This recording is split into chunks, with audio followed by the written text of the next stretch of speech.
ফিরে এলাম বিরতির পর। এবার যে খবর দিকে নজর রাখবো, সুপ্রিম কোর্টে জামিন জীবন কৃষ্ণ সাহার। বহরমপুরে ভোটের পরের দিনই জামিন পেলেন বড়ুয়ার তৃণমূল বিধায়ক। নিয়োগ দুর্নীতির মিডলম্যান হিসেবে 2023 সালের 17 এপ্রিল জীবন কৃষ্ণকে গ্রেপ্তার করে সিবিআই। মঙ্গলবার তাকে জামিন দিয়েছে সুপ্রিম কোর্ট। অবশেষে স্বস্তি মুর্শিদাবাদে বরেয়ার তৃণমূল বিধায়ক জীবন কৃষ্ণ সাহার। শীর্ষ আদালতে জামিন জীবন কৃষ্ণের। শিক্ষক নিয়োগ দুর্নীতির মিডলম্যান হিসেবে 2023 সালের 17 এপ্রিল জীবন কৃষ্ণকে গ্রেপ্তার করে সিবিআই। জামিনের আবেদন নিয়ে তিনি প্রথমে কলকাতা হাইকোর্টের দ্বারস্থ হন।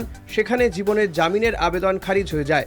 তারপরেই জামিন চেয়ে শীর্ষ আদালতের দ্বারস্থ হয়েছিলেন রাজ্যের শাসক দলের বিধায়ক। একাধিকবার তার জামিন আর্জির শুনানি পিছিয়ে যায় শীর্ষ আদালতে। অবশেষে মঙ্গলবার তাকে জামিন দিয়েছে সুপ্রিম কোর্ট। বরেয়া বহরমপুর লোকসভা কেন্দ্রের অন্তর্গত। সোমবার মিটেছে বহরমপুর লোকসভা কেন্দ্রের নির্বাচনের ঠিক পরের দিনই জামিন বরেয়া তৃণমূল বিধায়ককে। জামিন বরেয়া তৃণমূল বিধায়কের। সুপ্রিম কোর্টে জামিন জীবন কৃষ্ণ সাহার। শিক্ষক নিয়োগ দুর্নীতি মামলায় গ্রেপ্তার। 17 এপ্রিল 2023 গ্রেপ্তার জীবন কৃষ্ণ। 14 মে 2024 জামিন তৃণমূল বিধায়কের। মঙ্গলবার জীবন কৃষ্ণের জামিন সংক্রান্ত মামলাটির শুনানি হয় সুপ্রিম কোর্টের বিচারপতি এএস বোপান্না এবং বিচারপতি সঞ্জয় কুমারের এজলাসে। জীবন কৃষ্ণের আইনজীবীরা জানান, নিয়োগ মামলার চার্জশিটে নাম থাকা 23 জনের মধ্যে 9 জন গ্রেফতার হয়েছিলেন, কিন্তু পরে তাদের মধ্যে 3 জন জামিন পেয়ে যান। এই মামলার অন্যতম অভিযুক্ত প্রসন্ন এবং মধ্যশিক্ষা পর্ষদের প্রাক্তন সভাপতি কল্যাণময় গঙ্গোপাধ্যায় জামিন পেয়েছেন। এদিন জামিন পেলেন তৃণমূল বিধায়ক জীবন কৃষ্ণ সাহা। তবে নিয়োগ দুর্নীতি মামলায় এখনও জেলবন্দি তৃণমূলের 2 বিধায়ক পার্থ চট্টোপাধ্যায় ও মানিক ভট্টাচার্য। বরেয়া থেকে অভিজিৎ ঘোষের রিপোর্ট, কলকাতা টিভি। ফিরে এলাম বিরতির পর। কেন্দ্রীয় প্রকল্পে কোটি টাকার দুর্নীতির অভিযোগ করছে একাধিক বিজেপির নেতৃত্ব সহ রাজ্যের বিরোধী দলনেতা শুভেন্দু অধিকারী ঘনিষ্ঠ কুমারজিৎ সিনহা গ্রেপ্তার। কাঁথি লোকসভা ভোটের আগে অস্বস্তিতে গেরুয়া শিবির। কেন্দ্রীয় সরকারের ন্যাশনাল স্কিল ডেভেলপমেন্ট কর্পোরেশনের কর্মসূচিতে ভুয়ো প্রতিষ্ঠান এবং ভুয়ো ছাত্রছাত্রীদের নাম নথিভুক্ত করে বৃত্তি বাবদ কোটি টাকারও বেশি তছরূপের অভিযোগে গ্রেফতার কাঁথির কুমারপুরের কুমারজিৎ সিনহা।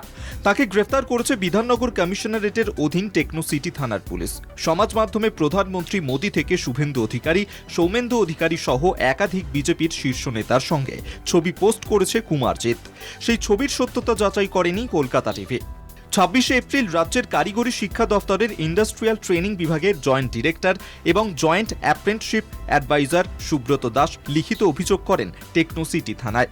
কন্টাই পূর্ব সোশ্যাল অর্গানাইজেশন নামে একটি সংস্থার বিরুদ্ধে সরকারি অর্থ তছরূপের অভিযোগ। এরপর অভিযুক্ত বিজেপি নেতার বিরুদ্ধে সরকারি অর্থ তছরূপ, প্রতারণা সহ একাধিক ধারায় মামলা করে পুলিশ। কুমারজিতের গ্রেফতারের ঘটনা সামনে আসতেই কটাক্ষ শাসক দলের। দেশের সবচেয়ে দুর্নীতিগ্রস্ত দল বিজেপি। নীরব মোদী থেকে কাঁথির কুমারজিতেরা বারবার তারই প্রমাণ দিচ্ছে। মানুষ জানেন ভারতীয় জনতা পার্টি হচ্ছে ডাকাত। এদের রাজনৈতিক নেতৃত্বরা মানুষের উন্নয়নের টাকা চুরি করেন, ডেভেলপমেন্টের টাকা চুরি করেন, হাজার হাজার কোটি টাকা তোলেন। আবার নতুন করে প্রমাণিত হলো চোরেদের সঙ্গে চোরেরাই থাকে। অধিকারী পরিবারের সব মেজ খোকা সব থেকে বড় চোর। তো চোরের সঙ্গে চোর থাকবে, এটা নিয়ে তো আর নতুন কিছু কথা না। ও আগে চোর ছিল, এখনো চোর আছে, আগেও চোর থাকবে। কুমারজিৎ দলের কোনো পদাধিকারী নন, দাবি বিজেপির। কুমারজিৎ সিনহা ওই প্রধানমন্ত্রী কোশ্চেন চালাতো, তিনি আমাদের পার্টির সঙ্গে কোনোভাবে যুক্ত না। শুভেন্দুর সঙ্গে ছবি দেখা গেছে, এটাও ঠিক। উনি প্রধানমন্ত্রী কৌশলে একবার রক্তদান শিবির করেছিলেন, আমরাও গেছিলাম। তার ভিতরে কি চক্র সেটা তো আমাদের জানার প্রয়োজন নেই।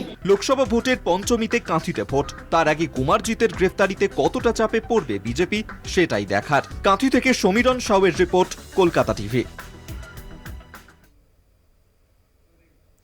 গুড মর্নিং কলকাতা এই পর্যন্তই। দেখতে থাকুন কলকাতা টিভির রাত দিন 7 দিন।